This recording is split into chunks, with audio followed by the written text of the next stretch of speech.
Bismillahirrahmanirrahim.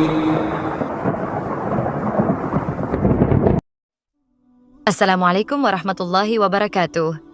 Sahabat Afan Studio yang dirahmati Allah, semoga senantiasa dapat perlindungan Allah Subhanahu Ta'ala.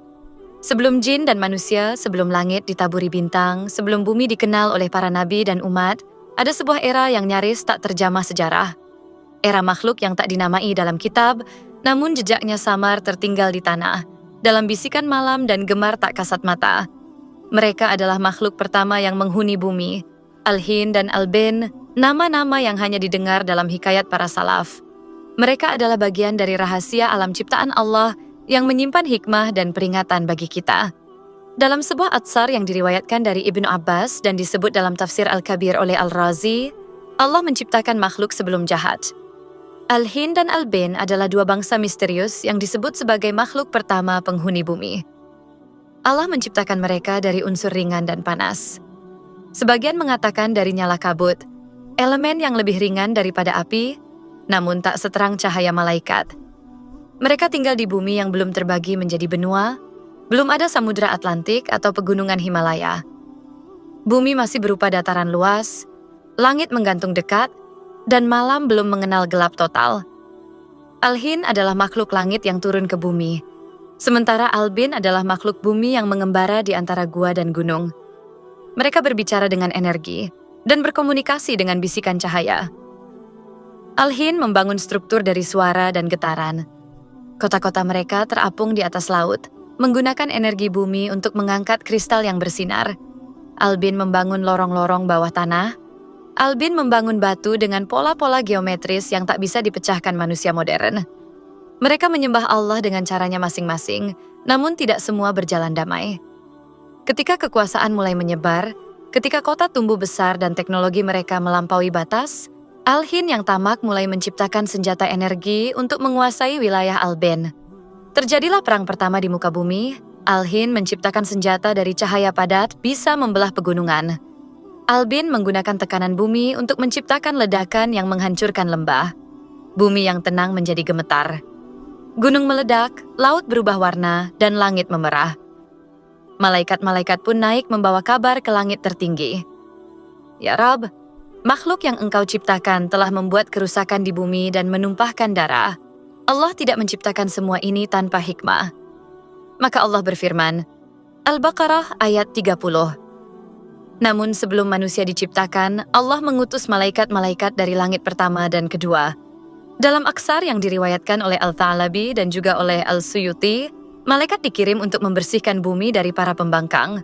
Pasukan malaikat turun membawa petir dan cahaya yang membakar. Perang besar terjadi.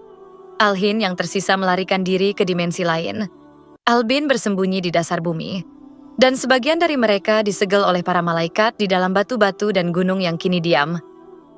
Bekas-bekas kota mereka tertimbun, hancur, dan hilang dari permukaan bumi.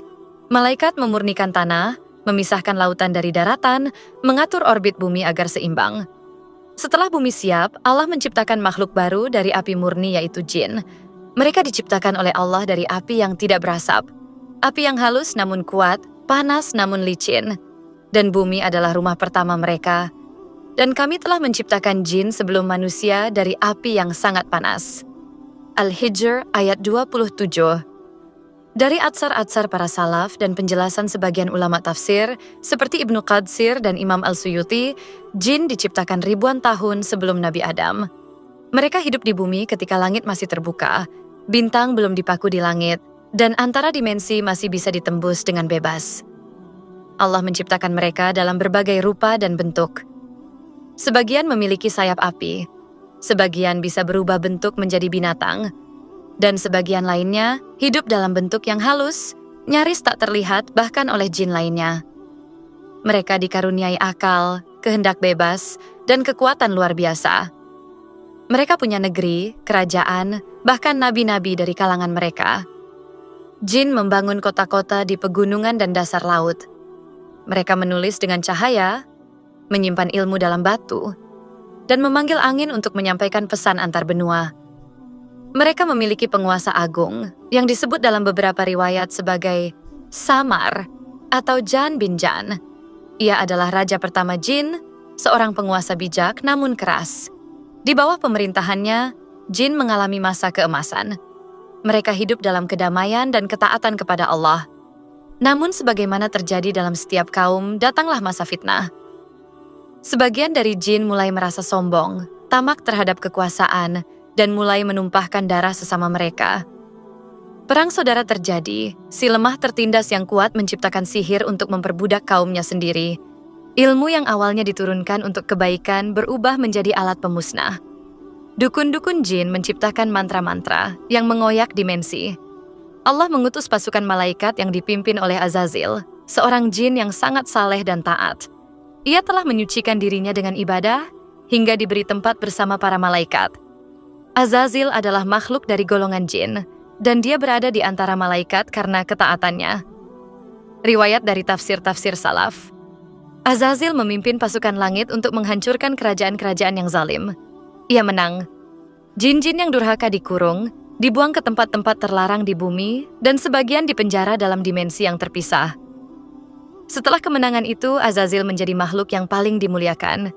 Ia tidak berasal dari golongan malaikat, tapi ibadahnya melampaui mereka. Ia hadir di setiap majelis langit, menjadi murid para malaikat, dan dikenal di langit ketujuh. Namun, Allah Maha mengetahui segala isi hati, kekaguman pada dirinya sendiri mulai tumbuh dalam jiwa Azazil. Ia merasa dirinya pantas menjadi pemimpin seluruh makhluk. Saat itulah, takdir pun mulai bergerak. Di langit ketujuh, di antara lautan cahaya dan malaikat-malaikat yang bersujud tanpa lelah, terdengar firman yang mengguncangkan alam. Sesungguhnya aku hendak menjadikan seorang khalifah di bumi. Al-Baqarah ayat 30. Para malaikat, makhluk-makhluk suci yang tak pernah membangkang perintah, mereka tahu bumi, mereka ingat sejarah makhluk sebelumnya. Jin, Al-Hin, makhluk yang pernah menumpahkan darah dan membawa kehancuran. Mereka berkata, "Mengapa engkau hendak menjadikan di dalamnya makhluk yang akan membuat kerusakan dan menumpahkan darah? Padahal kami bertasbih memujimu dan menyucikan namamu." Allah menjawab, "Sesungguhnya aku mengetahui apa yang tidak kalian ketahui." Allah memerintahkan malaikat Jibril untuk turun ke bumi dan mengambil segenggam tanah dari setiap penjuru bumi. Ketika Jibril hendak mengambilnya, bumi berkata, "Aku berlindung kepada Allah darimu, janganlah kau ambil bagi makhluk yang akan berbuat kerusakan." Lalu Mikael, Israfil, hingga akhirnya malaikat Israel turun dan berkata, "Aku melaksanakan perintah Tuhanku." Bumi pun diam, maka dikumpulkanlah tanah dari 7 lapis bumi itu, bercampur menjadi satu, tanah itu dibawa ke langit. Dalam beberapa riwayat, tanah tersebut disimpan selama 40 malam. Dibentuk dengan tangan Allah langsung, sesuai mana ayat, sebagai penghormatan kepada ciptaan ini. Apa yang menghalangimu, wahai iblis, untuk sujud kepada Adam yang telah aku ciptakan dengan kedua tanganku? Quran Surat, saat ayat 75, Allah membentuk tubuh manusia pertama, tinggi, sempurna, dalam rupa yang belum pernah terlibat. Adam belum hidup, tubuhnya hanya terbujur diam, makhluk-makhluk langit melintas dengan penuh penasaran. Iblis, yang kala itu masih dikenal sebagai Azazil, mengitari tubuh itu dengan rasa iri yang tak ia pahami. Ia melihat Adam memiliki bentuk yang belum ia miliki, dan bisikan pun mulai tumbuh dalam jiwanya. Setelah tubuh itu sempurna, Allah meniupkan ruh ke dalamnya. Saat ruh mencapai kepala, Adam bersin dan berkata, "Alhamdulillah." Allah menjawab, "Malaikat diperintahkan untuk sujud sebagai penghormatan, bukan penyembahan bentuk pemuliaan dari langit." Semua bersujud, kecuali Azazil. Ia berkata, Quran Surat Al-A'raf ayat 12. Kesombongan pertama pun tercatat. Allah mengusirnya dari langit. Maka nama Azazil berubah menjadi iblis, dan ia bersumpah untuk menyesatkan anak keturunan Adam hingga akhir zaman. Adam diletakkan di surga, ia belajar langsung dari Tuhannya. Diajarilah Adam nama-nama segala sesuatu. Allah berfirman, dan dia mengajarkan kepada Adam nama-nama benda seluruhnya. Quran Surat Al-Baqarah ayat 31. Malaikat pun diuji. Mereka ditanya oleh Allah. Mereka menjawab, Adam menunjukkan pengetahuannya, dan para malaikat membenarkan kedudukannya sebagai khalifah. Lalu Allah menciptakan Hawa dari bagian tubuh Adam, dari tulang rusuknya. mereka hidup dalam kenikmatan, namun diberi satu larangan. Wahai Adam, tinggallah engkau dan istrimu di surga, dan makanlah dengan nikmat dari segala tempat, tetapi janganlah kalian dekati. Iblis memanfaatkan kelemahan. Ia berjanji untuk menggoda mereka agar mendekati larangan itu. Ia bersumpah atas nama Allah bahwa ia adalah penasihat yang jujur. Tuhanmu tidak melarang kamu mendekati pohon ini, melainkan karena Dia tidak menghendaki kamu menjadi malaikat atau menjadi makhluk yang kekal. Quran Surat Al-A'raf, ayat 20. Adam dan Hawa tergoda. Mereka memakan buah dari pohon larangan. Rasa malu menyelimuti mereka. Mereka menutupi tubuh mereka dengan daun-daun surga. Allah memanggil mereka dan menurunkan mereka ke bumi. Turunlah kamu sekalian dari surga. Sebagian kamu menjadi musuh bagi yang lain, dan bagi kamu ada tempat tinggal dan kesenangan di bumi, sampai waktu yang ditentukan. Quran Surat Al-Baqarah, ayat 36. Adam dan Hawa terpisah. Adam diturunkan di India, Hawa di Jazirah Arab. Mereka saling mencari hingga bertemu di Jabal Rahmah, di Arafah. Adam menjadi nabi pertama. Ia diberi wahyu, diajari cara bercocok tanam, berbahasa, dan menulis. Anak-anaknya menjadi cikal bakal umat manusia. Kemudian Tuhannya memilihnya, menerima taubatnya, dan memberinya petunjuk. Quran Surat Taha, ayat 122. Wallahu alam bisawab. Wassalamualaikum warahmatullahi wabarakatuh.